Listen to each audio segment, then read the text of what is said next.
नमस्कार, मैं पत्रकार हनुमान पुनिया और आप देख रहे हैं अपनी न्यूज।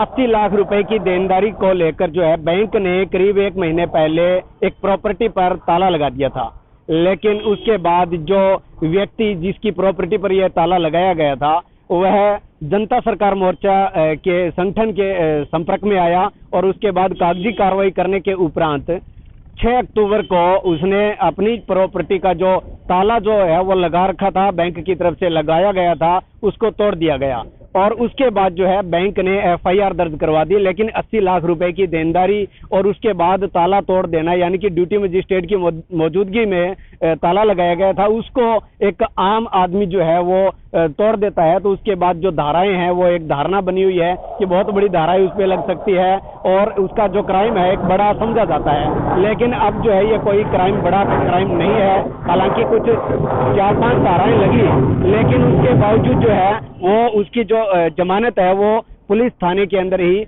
हो चुकी है। ऐसा अब जो है मेरे पीछे आप देख सकते हैं, पुलिस थाने के अंदर यहाँ पर ये जो जमानत हुई है और वो शख्स फिलहाल हमारे साथ हैं और जनता सरकार मोर्चा के जो पदाधिकारी हैं वो भी हमारे साथ हैं। उनसे बात करेंगे, पूछेंगे कि किस तरह से क्या कुछ एक्चुअल में ये मामला था और अब जो है आगे किस तरह से इनको किस शर्त पर इनको यहाँ पर ये छोड़ा गया है। फोटो ना पहले मैं पूछूंगी, तुम बता दियो, नाम बता के शुरू हो जाइए बार एक एक। हाँ जी, क्या नाम है और क्या मामला है जी? नमस्कार, सबसे पहले तो मैं आपके टीम को धन्यवाद करता हूं जी, हमारी आवाज़ को सरकार तक पहुंचा रहे हैं जी। मेरा नाम राजू मिश्रा है और मैं शाहपुर बेगू का हूं। मेरा मामला ये है कि मैंने 2017 में एक लोन लिया था सेंट्रल बैंक ऑफ इंडिया से, जो 55 लाख का था, कुछ कोविड वगैरह का मिला के नियर अबाउट 70 लाख का लोन था, जिसमें मैं लगभग 36 लाख रुपए भर भी चुका हूँ लोन के तौर पे। और उसके बाद बैंक ने जो मैंने भर दिया वो तो गया भट्टे खाते में। बैंक ने अब 89 लाख समथिंग रुपए बना रखा है, 89,17,000 रुपए, जिसके तहत उन्होंने मुझे बिल फुल डिफाल्टर घोषित कर दिया। और बिल फुल डिफाल्टर घोषित करने के बाद एक DM परमिशन नाम का एक फरला ला करके लगा के हमारी फैक्ट्री को कब्जा कर लिए थे, जिसकी मालकाना हक मेरी पत्नी के नाम पर है।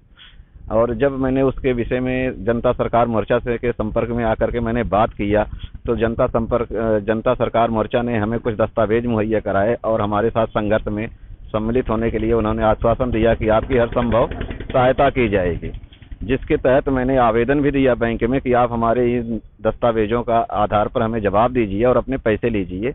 लेकिन बैंक गुंडागर्दी पर उतर आया था, जिस तहत उन्होंने रिकवरी के तहत ताला लगा दिया था जी, जिसको आम भाषा में कहते हैं बैंक ने ताला लगा दिया और उनकी कुर्की करने की तैयारी थी। इस दरमियान मैंने थाने में भी आवेदन दे करके मैंने ताला तोड़ दिया जी। अभी ये जो ताला तोड़ने के बाद आप पर क्या कुछ एक्शन बैंक की तरफ से या पुलिस प्रशासन की तरफ से लिया गया था? जी, मुझे तो इतना वो पता नहीं था कितना बड़ा ये शगुफा बना देंगे। मैं कल अपना कारोबार शुरू करके फैक्ट्री में बैठा था। SP ऑफिस से कोई टीम गई थी, जो उन्होंने मौके पर मुआयना करते टाइम हमें ये बताया कि SHO साहब आ रहे हैं। राजू मिश्रा कौन है? मैंने कहा जी मैं हेड कुर्सी पे बैठा हुआ था। वहाँ से पुलिस हमें लेके आई है पूछताछ के नाम पे। बाद में काफ़ी टाइम के बाद उन्होंने नॉर्मली धारा के तहत 4-5 धाराओं के ऊपर हमारे ऊपर मुकदमा दर्ज किया, जिसकी मुझे आज सुबह में थाने से ही बेल मिल गई जी।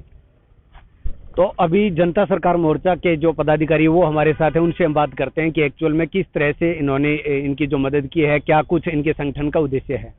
हाँ जी सर, क्या कुछ आपका कहना है, क्या नाम है और इस जो है राजू मिश्रा के केस में आपने क्या कुछ हेल्प की? सबसे पहले तो आपके दर्शकों को बहुत बहुत धन्यवाद और सभी को हमारी तरफ से काम हो रहा है।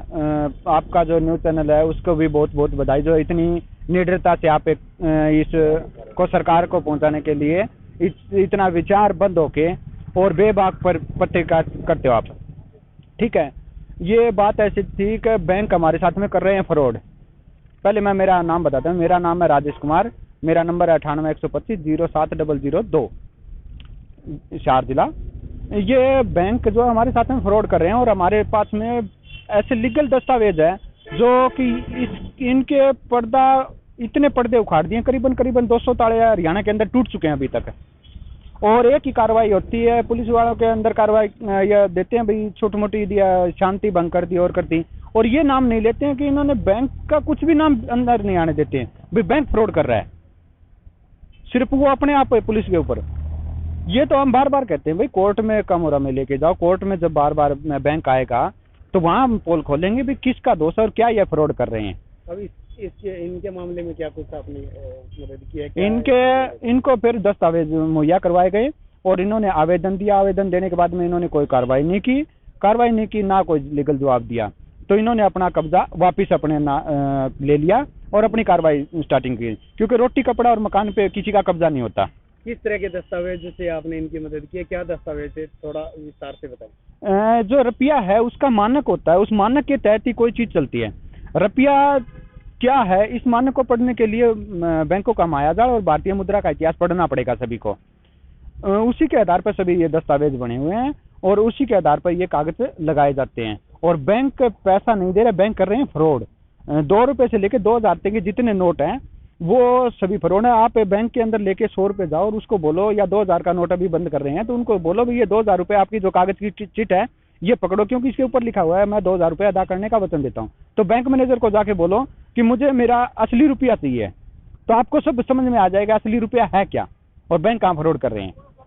तो चलिए, एक और जो सदस्य हैं जनता सरकार मोर्चा के, वो भी हमारे साथ हैं, सज्जन लांबा, और उन पर भी एक केस हो गया था इसी तरह का। ताला जो है वो एक प्रॉपर्टी का तोड़ा गया था, उसमें उनका भी नाम आया था। क्या कुछ कहना है आज एक बार फिर जो सिरसा के अंदर ये कार्रवाई की गई है, और इसमें किस तरह से आपको ये एक अचीवमेंट हासिल समझते हैं या फिर एक प्रताड़ना मानते हैं? आज वाले केस में क्या कहना है?